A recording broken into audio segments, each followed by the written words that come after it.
Bonjour et bienvenue sur TV Land, votre télévision locale. Je vous propose de découvrir dans notre édition de ce vendredi 26 février le tout nouveau logo de la commune de Saint-Martin-de-Seignons, avant de nous rendre dans la cité marine pour un peu d'histoire maritime. Je vous invite ensuite à vous dépayser au Chicken Walk de Dax, puis nous irons faire un peu de sport. Tout d'abord sur le parquet de Dax pour du basket, puis sur un terrain de rugby pour la rencontre Castet-Slinks-Herm. Et notre édition s'achèvera sur le tirage au sort des quarts de finale de la Coupe des Landes de football dans les conditions du direct. La communication est un outil de promotion essentiel de nos jours dans tous les domaines. Les communes doivent donc elles aussi être identifiables par un logo et une identité visuelle bien reconnaissable et plus en adéquation avec leur image. La municipalité de Saint-Martin-de-Seignons, qui compte un peu plus de 5000 habitants, a choisi en accord avec ses concitoyens de rajeunir son logo. Je vous laisse apprécier les résultats.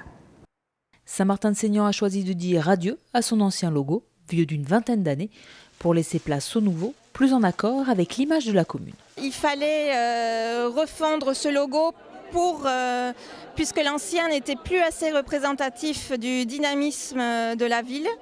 Et on voulait un logo plus moderne, plus dynamique, qui soit moins figuratif, mais qui soit plus moderne et qui soit pertinent dans le temps. Pour qu'un logo soit mémorisable et pour qu'un logo vive longtemps, notre postulat, c'est de dire qu'il faut qu'il soit le plus simple possible. Voilà. Qu'il soit le plus simple, qu'on le voit le plus souvent possible, et de cette façon-là, il sera mémorisé le plus longtemps possible. Donc effectivement, on est parti des initiales, donc SMS, du trait d'union, et en jouant avec tous ces éléments-là, on est arrivé à construire un logo qui est unique, déclinable. Ça aussi, c'est une fonction très importante pour nous, d'un logo, et on l'espère qu'il vivra le plus longtemps possible. Dans la ligne droite de la démocratie participative installée sur la commune, habitants, chefs d'entreprise et étudiants ont été associés au groupe de travail qui a souhaité mettre en avant le trait d'union. Le message, c'est que Saint-Martin-de-Seignons, c'est une terre de contraste où l'humain a une place essentielle. Et le trait d'union permettait de traduire cette idée que Saint-Martin-de-Seignons, c'est un trait d'union entre ville et campagne, entre les traditions et la modernité, entre les anciens et les nouveaux. Saint-Martin-de-Seignons, c'est vraiment une terre de contraste, mais avec ce trait d'union, on privilégie le lien humain avant tout. C'est pas l'homme qui prend la mer, c'est la mer qui prend l'homme, comme le dit la chanson. Mais qu'en est-il de la côte hollandaise? Était-elle dangereuse pour les marins? Jean-Jacques Taillandou, président de la Société de Borda, nous raconte de nombreuses histoires sur les naufrages du XVIe au XXe siècle à proximité de notre littoral. Alors la question demeure, les Landais étaient-ils vraiment des naufrageurs? Réponse en images. Jean-Jacques Taillandou, ce passionné d'histoire landaise, a sorti depuis peu son dernier ouvrage. Les Landais étaient-ils des naufrageurs? Un livre qui a suscité bon nombre de curieux à découvrir ses recherches sur le sujet lors d'une vidéoconférence à Cabreton. Si les Landais étaient naufrageurs, c'est-à-dire est-ce qu'ils étaient responsables d'accidents nautiques, c'est un questionnement que j'avais depuis quelques années, et à travers des recensements d'archives, de témoignages, je voulais vraiment répondre à cette question-là, et bon, ma conclusion à travers ces recherches, c'était qu'ils ne l'étaient pas, que tout ça est plutôt une légende, mais par contre, ce qui m'intéressait à travers ce thème-là, c'était savoir aussi quelle était l'attitude des populations locales face à un naufrage. Au XIXe siècle, le littoral landais, source de danger pour les navigateurs, fut l'œuvre d'un vrai cimetière. Mais quelle en était réellement la cause ? C'est lié certainement à la configuration du trait de côte et aussi à la proximité du port de Bayonne et de l'approche de ce port-là. Plus l'activité qui perdure sur le port de Cabreton, même si c'est une activité de pêche au XIXe siècle, elle est source quand même d'accidents et de naufrages. Et puis cette côte sableuse qui pouvait être, par la présence de bancs, être vraiment des pièges invisibles pour les marins et dans lesquels ils ne pouvaient pas échapper. Et quand ils arrivaient sur la côte, ils se retrouvaient face à un autre océan qui était un océan de sable qu'ils devaient franchir sans aucun repère puisque les villages sont éloignés, comme vous disiez, de plusieurs kilomètres. Et c'était une opération à risque et on a le témoignage de quelques marins qui sont morts au lieu de mourir en mer, sont morts au milieu des dunes, épuisés par leur marche à la recherche de secours et d'un village qui aurait pu les accueillir. Si les Landais n'étaient donc pas des naufrageurs, ils restaient tout de même présents sur les lieux pour s'accaparer de quelques marchandises, comme ce fut le cas pour le Casingo. C'est un bateau portugais qui est torpillé par la marine allemande en 1918, qui coule au large de Mimizan. Et ce bateau a une particularité, il est chargé de barriques de Porto, de Madère et de Liège. Et bien sûr les barriques arrivent à la côte et là aussi cette arrivée massive de barils a attiré les populations qui se sont tout de suite servies. Là c'était une sorte d'immense fête sur la plage puisque les gens éventrent les barriques, consomment sur place, essaient d'en récupérer, tentent de monter la dune, mais la dune est un obstacle. On cache tout ce que l'on peut dans la forêt après avoir transporté des seaux de chez soi, les avoir remplis de Porto, de Madère, tout en évitant l'intervention des forces de l'ordre.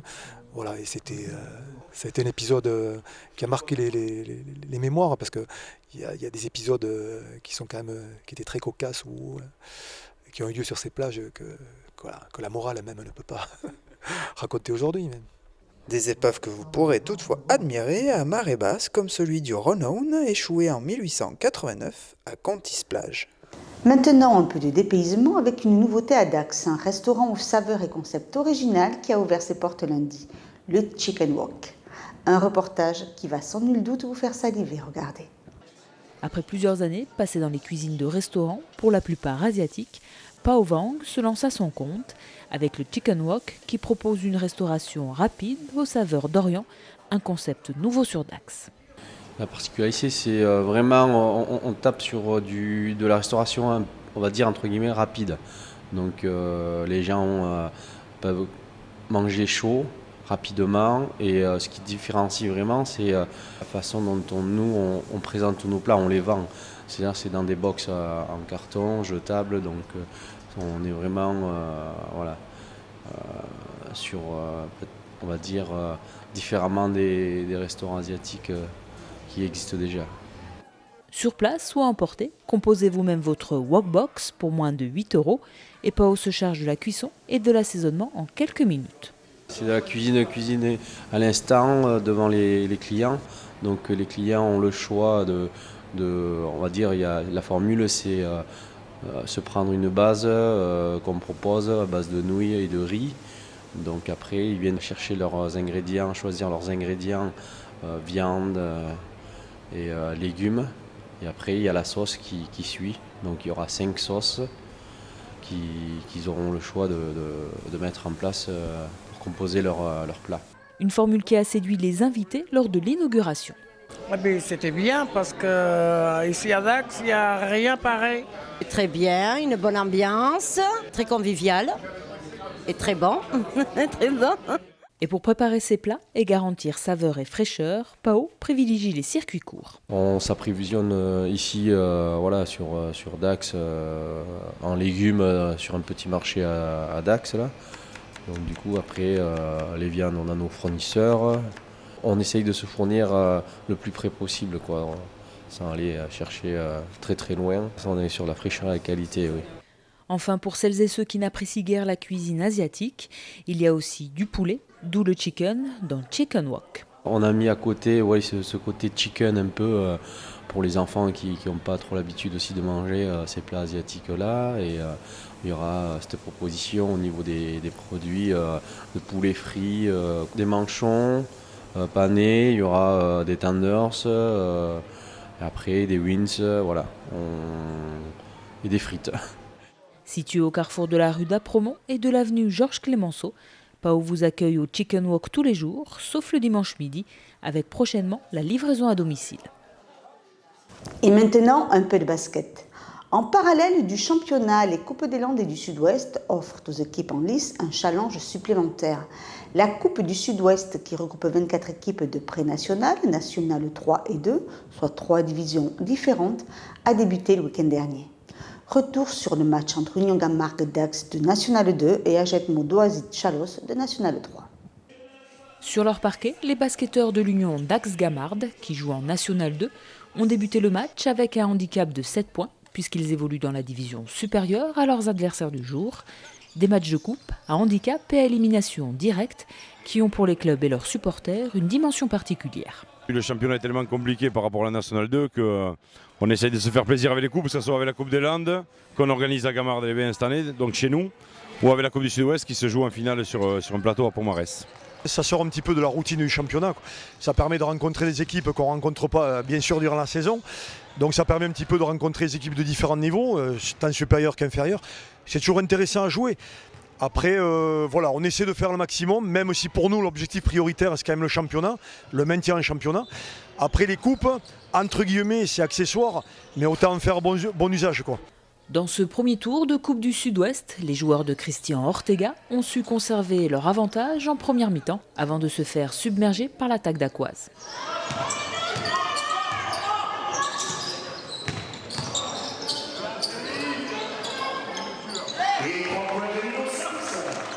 En première mi-temps, on a mis du temps à se mettre en route. Ajetmo a joué son va-tout et puis nous on était fatigués, on avait joué hier soir. Finir à 22h et repartir à 15h, c'est vrai que c'est un peu fatigant. Et puis en deuxième mi-temps, on a réussi à imposer notre rythme, ce qui est normalement logique, puisqu'on évolue au-dessus. Donc c'était normal aussi de pouvoir imposer notre défense et de les couper du panier. Sans leur faire injure, je pense que physiquement, ils ont pris un impact un peu trop important dans le troisième. Voilà, après, ça nous a permis de dérouler dans le quatrième et puis d'assurer la qualification. La victoire de l'UDG est quelque part logique, je veux dire, au niveau de la densité physique, de l'effectif qu'ils ont. On a lutté avec nos armes pendant 20 minutes. On a fait une belle prestation en première mi-temps, pendant 20 minutes. Et puis en deuxième mi-temps, on a complètement déjoué. On a quelque part un peu rendu les armes. C'est ce qui m'embête le plus, c'est qu'on ne se soit pas battu jusqu'à la fin du match. Voilà, surtout la manière qui me dérange. Après, le résultat, quelque part, même si l'écart est assez important, dire voilà, on est battu par plus fort que nous, ça c'est évident. Mais je répète, ce qui me dérange le plus, c'est la manière. Au retour des vestiaires, c'est un autre match qui s'est joué, plus rythmé et engagé de la part de l'UDG, infligeant un cinglant 40-15 à leurs adversaires dans le troisième quart-temps. Ça s'explique 2 matchs de suite, c'est vrai que c'est pas toujours facile à aborder dans la tête des joueurs, surtout avec un avantage au score pour l'adversaire, puisque c'est pas des équipes qui jouent normalement dans notre division, donc c'est toujours difficile de s'impliquer complètement. Physiquement, et là ils l'ont fait en deuxième, 20 minutes, on va dire même 10 minutes ont suffi pour créer l'écart. Pour l'équipe d'Ajetmo d'Oasis-Chalos, la Coupe Sud-Ouest s'arrête donc sur le parquet d'Aqua sur le score sans appel de 101 à 77.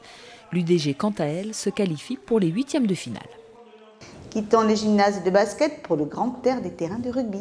C'est sous un soleil printanier que les formations Hermes et de Castets-Lynx se sont une nouvelle fois retrouvées pour le compte cette fois du championnat de 2e série territoriale.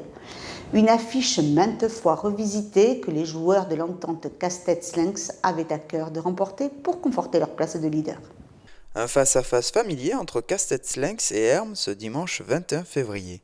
Une rencontre de 2e série qui opposait ces deux clubs pour la 4e fois. Voilà, donc c'est la 2e phase et c'est le premier match retour de la 2e phase. Voilà. Donc on les avait rencontrés cette première phase, donc premier match chez eux où nous avions mis, il me semble, 25-3. L'année dernière, pour les avoir rencontrés, on avait souffert de vent, où ils nous faisaient pas mal de cocottes. Cette année, donc, on s'est renforcé sur ces postes-là pour éviter justement de prendre des roustes au niveau des molles pénétrants. Là, on arrive à les contenir et après, voilà, c'est leur confisquer les ballons et nous écarter. Écarter puisqu'on a quand même des gazelles derrière. C'est laisser le moins de plumes de vent pour pouvoir jouer et marquer des essais, quoi. Et là, c'est le match retour, donc avec le temps qui s'y prête, en espérant de confirmer notre place de leader dans cette poule, quoi. Première mi-temps décisif pour les Noirs et Jaunes qui marqua plusieurs essais dans le camp adverse, créant ainsi un écart de points. Allez, tout seul. Là, ici.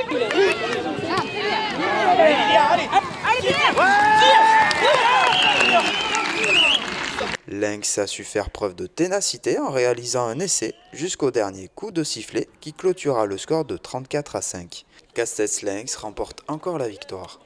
Dur sur l'engagement en début de match et on a su trouver la faille au bout de 20 minutes et voilà, quoi. C'est très bien que c'est une équipe avec des joueurs d'expérience, avec des joueurs quand même qui ont évolué à notre niveau.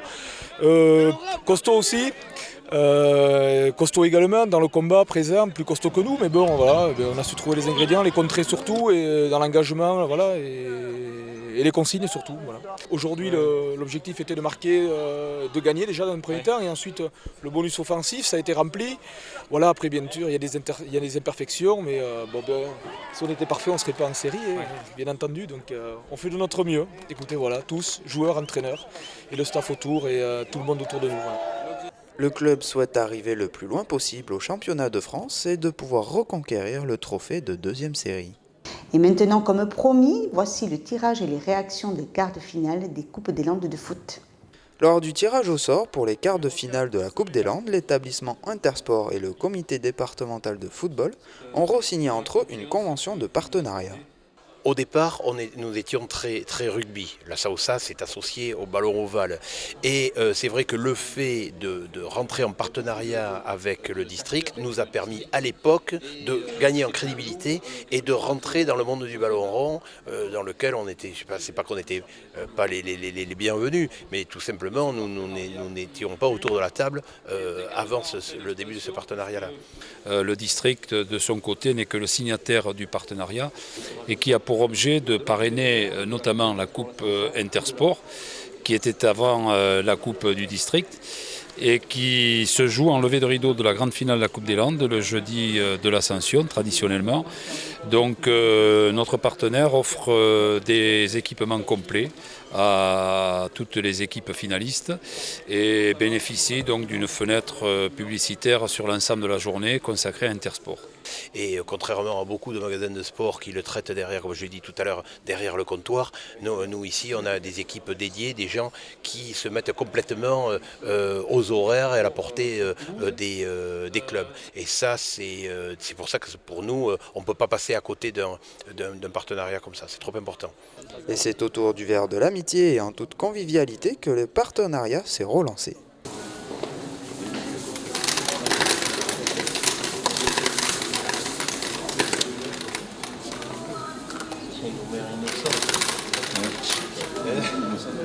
Alors le numéro 2, Saint-Pierre-du-Mont.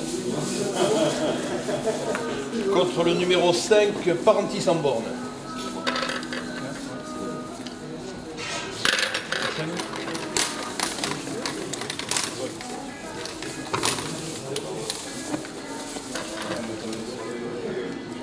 L'Étoile Montoise, numéro 3. Numéro 8, Tartas.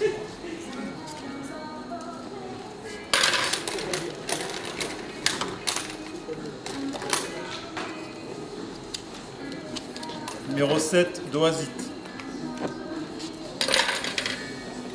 Et le numéro 4, Achète-Mot.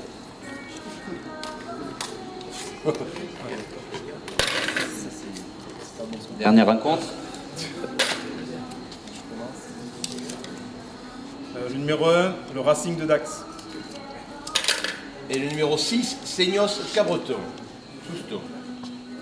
Voilà pour les quarts de finale de la Coupe des Réserves. Rencontre à jouer le 6 mars. Donc je les rappelle, Saint-Pierre-du-Mont, Parentis, l'Étoile Montoise, Tartas Saint-Yaguen, Agedmont, Doazit pour un derby, Dax, RC contre Seignos Cabreton, Souston.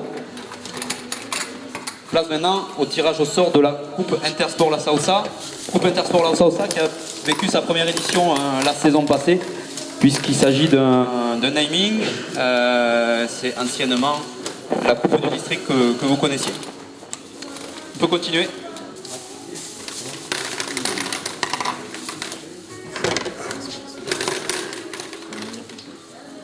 Numéro 2, Saint-Justin.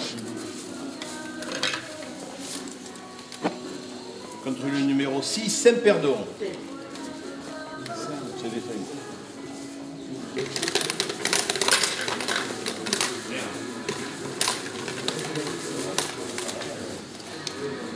Numéro 3, Morin. Contre le numéro 8, Arengos.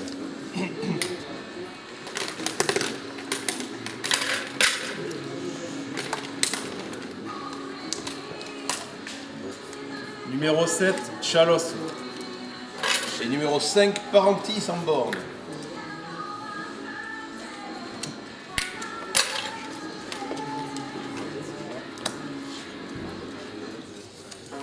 Numéro 4, Saint-Médard. Contre le numéro 1, Ontanks.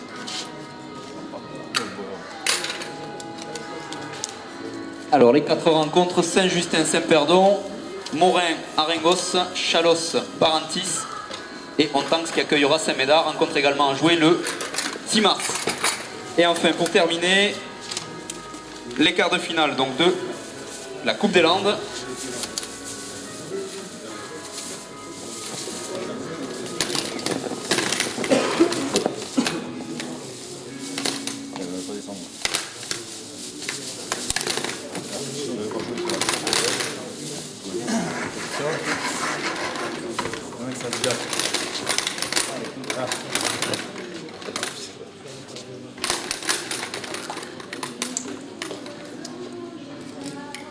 Numéro 8, Stade Montois.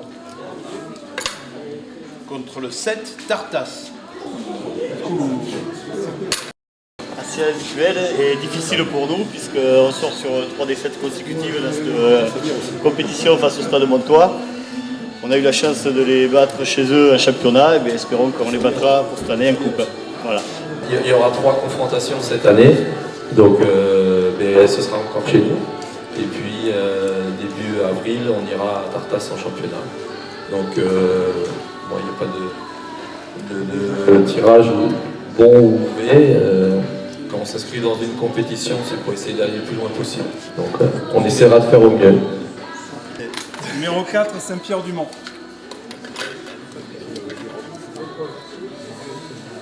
Contre le 5, la GAD. Belle opposition là aussi. Pas de représentant.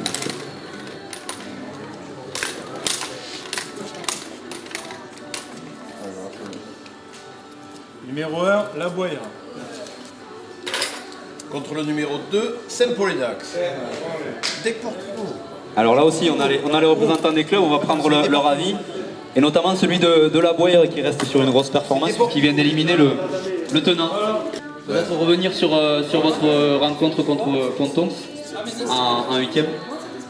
Oui, bon, c'était en plein milieu de semaine, très difficile pour nous de s'organiser et d'avoir tout le monde. En fait, tous ont fait l'effort, ils se sont débrouillés, ils ont pris des journées, tout ça pour pouvoir assister à ce match. Donc ils étaient gonflés à bleu. Et ça s'est vu par le résultat. Un match, je pense, il n'y a pas eu couteau, il n'y a pas eu de discussion, c'est pas par hasard. Il y a eu du jeu des deux côtés. On a eu la chance de marquer les premiers, d'enfoncer le clou.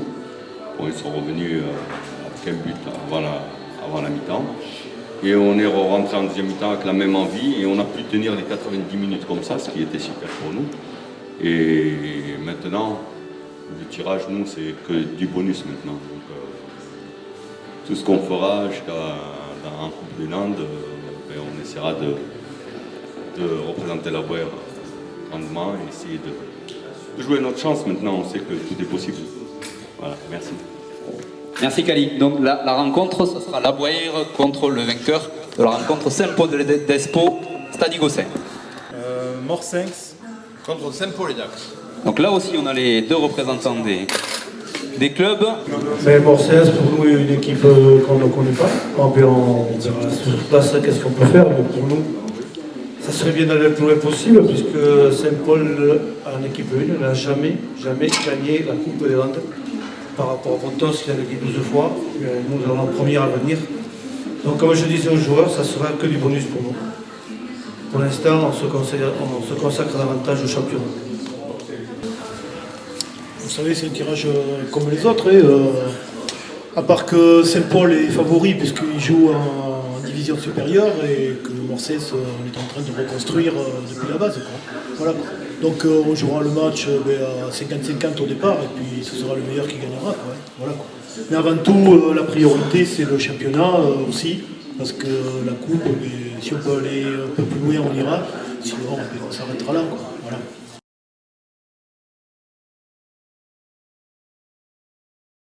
Voilà, cette édition est maintenant terminée. Je vous remercie de nous avoir suivis. Je vous donne rendez-vous lundi 29 février pour un nouveau journal de TV Land, votre télévision locale. D'ici là, passez un très bon week-end.